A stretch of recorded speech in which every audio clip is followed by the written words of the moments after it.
अगले दिन कबूतर की एक बकरी कालू कौवे के खेत के पास से घास खाती खाती खेत के अंदर चली गई और कालू कौवे का मुलाजिम उस बकरी को देख लेता है और उसे कालू कौवे के पास ले आता है। ओए, ये किसकी बकरी और मेरे खेत में क्या कर रही है? साहब मुझे नहीं पता, ये बकरी किसकी है।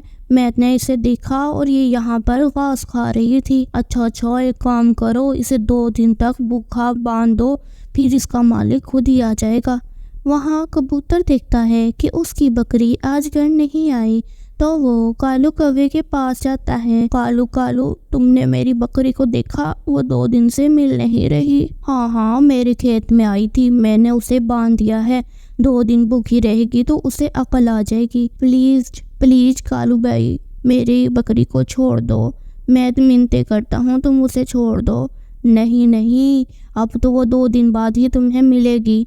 और वो कबूतर को भगाकर वहाँ से भेज देता है और 2 दिन के बाद कबूतर की बकरी मर जाती है। मार दिया, जालिम कौवे ने मेरी बकरी को मार दिया। चिड़िया भी वहीं बैठी उसकी बातें सुन रही थी। चिड़िया कबूतर को दिलासा देती है, कुछ नहीं होता कबूतर भाई, इसका बदला उसे जरूर मिलेगा। इस तरह दिन गुजरते हैं कि एक बार चिड़िया की गायें भी कालू कौवे के खेत में घास खाती खाती चली जाती है और कालू कौवे का मुलाजिम उसे भी पकड़कर कालू कौवे के पास लाता है। ये देखो कालू कौवे, ये देखो, ये एक और गाय आ गई। ये क्या, ये तो इन पक्षियों ने तमाशा बना लिया है। कभी किसी की बकरी, कभी मिठू और कभी गाय। कुछ ऐसा करना पड़ेगा कि आइंदा हमारे खेत में आते हुए पंछी डर जाएं। और कालू कौवा एक कुल्हाड़ी लेता है और गाय की टांग को काट देता है। गाय डर से कराहने लगती है और मीनू चिड़िया को इसकी खबर मिलती है तो वो अपनी गाय को जल्दी से वहाँ से लेकर आती है। वो गाय की बहुत अच्छा ख्याल करती है और उसको एक लकड़ी की टांग लगा देती है। गाय अब भाग तो नहीं सकती थी लेकिन चल सकती थी।